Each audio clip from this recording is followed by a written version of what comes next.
The Procyon Avior has just dropped for BeamNG. This mod brings a full-size luxury Japanese sedan to the game. It's the latest creation by Finn Wilkinson, and it's packed full of cool details and features. So the Avior was the first car from Procyon. It launched the brand, and in the real world, this is based on the Lexus LS400. That was launched in 1989, and that too launched the Lexus brand. This is an incredibly well-modeled car. Finn Wilkinson previously created the Procyon Centauri and the Vela. You can see Procyon Avior at the back here, and this car does have BeamNG's new halogen lighting system. Under the hood, all of the Aviors have a 4-litre V8 engine. This is a custom engine model, and we've got a custom engine sound. Listen to this.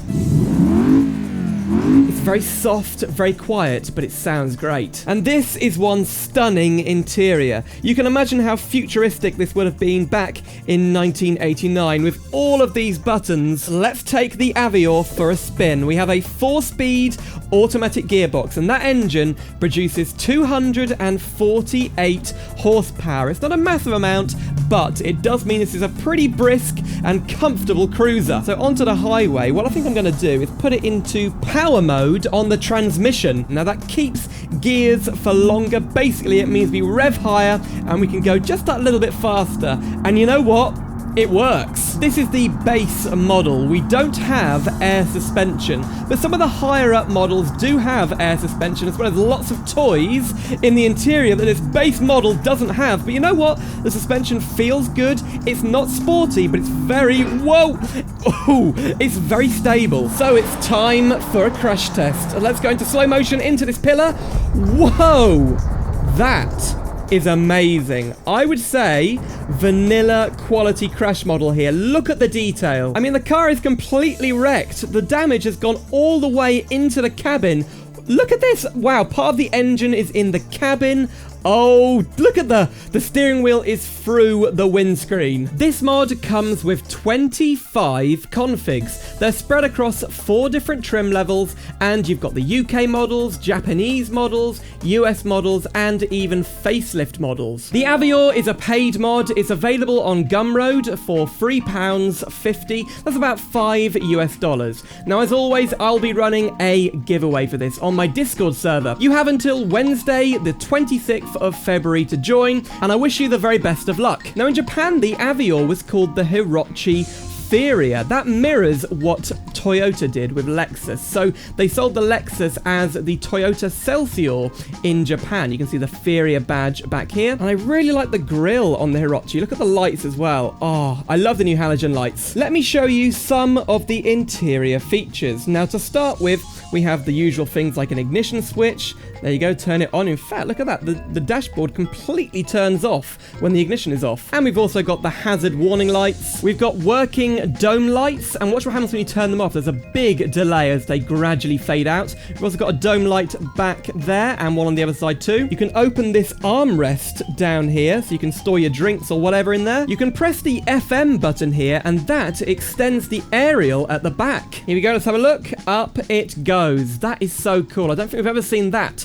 in BeamNG before. You can also pull down the sun visors. If you hold control on your keyboard and then pull it down, there you go, they do work. It'd be nice to have an interactive button instead, but yeah, they're pretty smooth. This is the executive model, and it's the UK domestic market model. We've got a very brown interior in here. I think there's 5 or 6 different colors for the interior. Lots of customization in this mod. Whoa, we are off. Wow, it's pretty quick. 0 to 60 is just over 7 seconds in this car. So in the late 80s and early 90s, that was actually like sports car quick. This is a pretty fast car. So in the 1980s, Toyota wanted to create a luxury division because Toyota wasn't seen as a luxury brand in America or Europe. They created Lexus, and the LS400 was the first car they launched, and it just took the world by storm. And both this car and the Lexus were just full of toys, like this sunroof. Here we go. It's got a tilt function, I think. There you go. And you can open it all the way. Oh, love it. What's the turning circle like? You know what? pretty good. Yeah, how about drifting it? Round the intersection. Oh, I don't know. Come on. We're in power mode, but it doesn't really want to drift. Oh, there you go. 250 horsepower, still getting a bit of a drift. Finn has put a lot of effort into this mod. If I open the trunk, look at this. We actually have a CD auto changer in the trunk. These don't exist anymore, but basically you'd slot your 10 or 12 CDs in there, and then from a push of a button in the interior, you could switch between your CDs. This was really an iPod before iPods existed. This is the coach model. It's one of the more premium models, and check out this little hood ornament here. I really like that. Does it kind of bend off or fall off? Oh, it's really strong. Look at that. Whoa. Oh, I think it fell off. Where did it go? Yeah, but it did actually fall off. Couple of cool things with this. If you open the center console, we have a car phone. Very, very retro. And we've also gained some buttons here. This is for the air suspension. So the car is in its lowest suspension setting. Now, if I unpause the game, watch what happens. They go up to the top. Now, it's not a lot, but what this does mean is that you can get a bit more of a comfy ride with the air suspension and basically glide over the bumps. Okay, let's test the air suspension. What I'm going to do is fly over the jumps here in West Coast, USA, and let's see what happens to the suspension. So that's a pretty big jump. Wow, we barely felt it. Right, let's absolutely go for it. That's 70, 80 miles per hour. We flew over there and we barely had a bump. The body roll is much reduced. I can fling this car into the corners and, well, there is a little bit, but it does feel very stable. Let's see that again. So this street allows you to get a very, very high speed over this intersection. Here we go, slow motion. Look at that. I mean, the rear end is going up quite high. Oh, no. This isn't good. Ah, that's bad. I've gone a bit too much. Oh, we hit a... What's a Gavril Barstow doing in here? I must still have that mod installed. Whoa, and come to a stop. But yeah, the air suspension hasn't been damaged. It's still fine. Oh, but the car isn't. You'd probably want to stick to the low mode if you're on the highway. It does make the car a little bit more bouncy, though, as you can see. So I guess, actually, when you do increase the height of the suspension, it also increases how firm the suspension is. The most premium model you could get was called the Platinum. It was only made between 1992 and 1994, and it's the facelift model. Now check out these weird fog lights. I don't really know what they are, and also there's these side reflectors here which don't actually light up, but yellow fog lights, is that a thing? Everything is gold on the exterior here instead of chrome. I don't know if I like that, but yeah, it does make this car look really premium. And we've got a gold stripe going all the way down the car to the back. Inside, can you see the big difference? Yes, this car has GPS, and in 1992, this was revolutionary. We have got a custom background for the map here, which makes the map look great, and it is a top-down view because 3D graphics weren't really possible in these kind of car screens in the 1990s. Whoa, we're in the water. That can't be good for the electronics. Okay, we're going to jump out of here. Is the air suspension going to work? Oh, I can't see where we're going. Oh, yep, that's pretty good. Bouncing around a lot. Yeah. No, on our wheels, still okay, and we can drive off. Let's see how the Avior drives on these hairpin corners. Now, oh, it's very understeery, and I can't get it to drift at all. Let me lock the gearbox in 1. 4-speed automatic, which is designed to cruise and not drift. Look at that. It's understeering quite a lot. Whoa, there you go.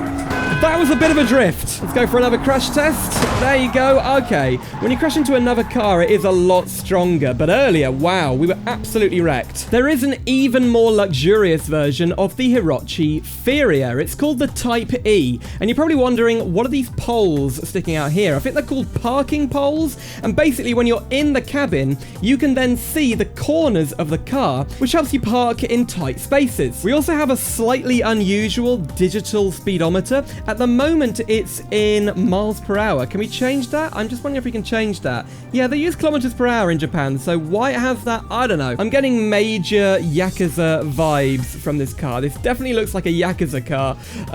Look at those wheels. Wow.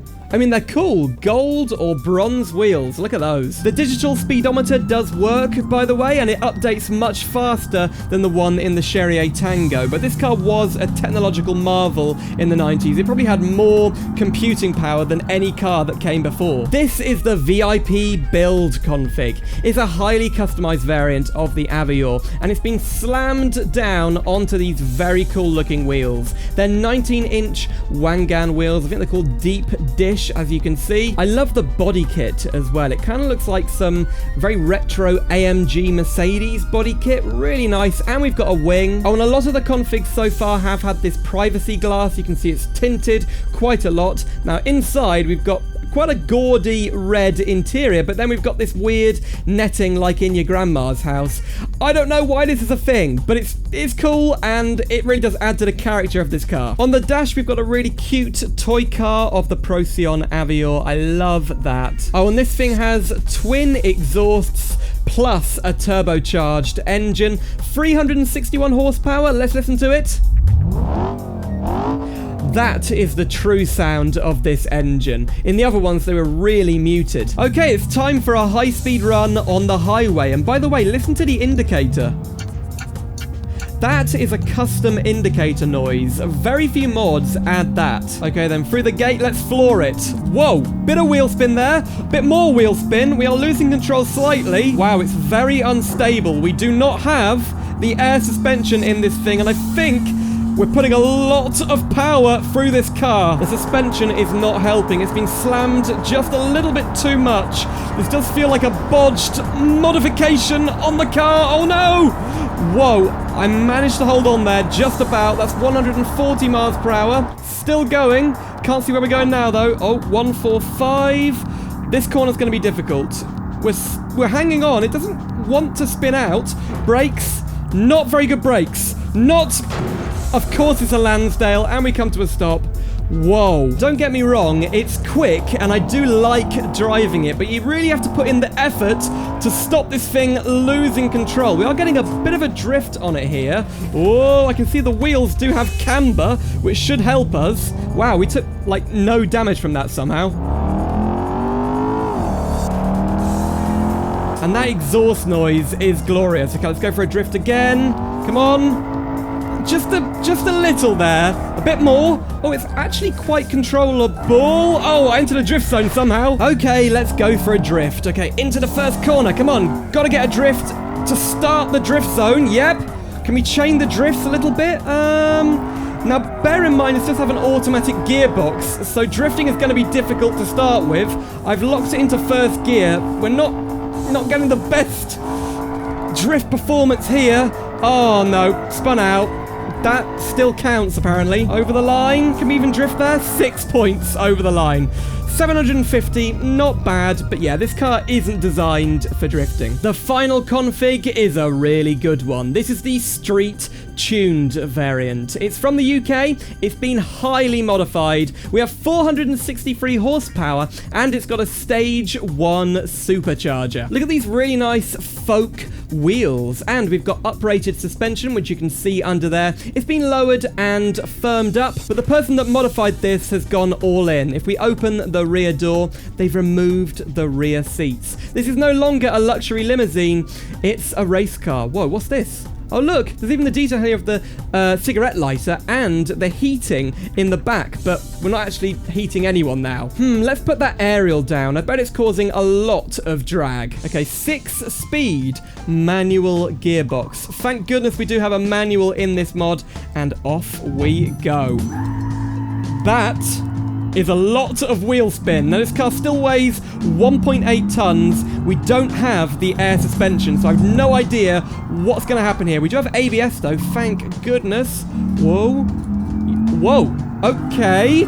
It's very drifty, but it's better than I thought it would be. The steering is still pretty dead. I'm not getting a lot of feeling through it, but the car grips, and you can just about control the drifts. Okay, next corner. Good brakes. Push it in. Yeah, it's still a bit understeery, and the front feels very heavy. This corner is always a big challenge for cars as large as this, but no. we're just double drifting round it. Look at that. We don't have any turbo lag because, of course, we've got a supercharger. So let's see what top speed we can get up to on this straight. Heading over the crest of this hill at 150 miles per hour. The car is dead stable. 160. I'm going to brake. I'm going to brake. Braked a bit too late there. Oh, the brakes aren't bad, but you need to brake a bit earlier than that. What time is it? It's corkscrew corner time. And here we go. Oh, a lot of understeer there. Could have pushed it a bit faster. A lot of oversteer on the way out. Oh, no. Let's try that again in external cam. See if it's any better. Brake a bit and push it in. Pretty good. Don't give it too much throttle. Whoa, we kind of cut the corner, but drift on the way out. Yeah, it's okay. Not a race car, but far, far better on the track than any of those other configs would have been. Well, that was the Procyon Avior for BeamNG. It's just come out as I'm recording this. It's like Friday night. It came out really unexpectedly, and I'm recording it as soon as possible because I couldn't wait to dive in and check out this epic mod. Remember, I do have a giveaway ongoing straight after this video has been uploaded. It ends on the 26th of February 2025 on my Discord server. Good luck if you join it. If you'd like to see another mod by Finn Wilkinson and another Procyon mod, click the video on screen right now. It's of the Procyon Vela, which is a luxurious sports car mod. But that's all from me, and I'll see you soon for some more simulator adventures.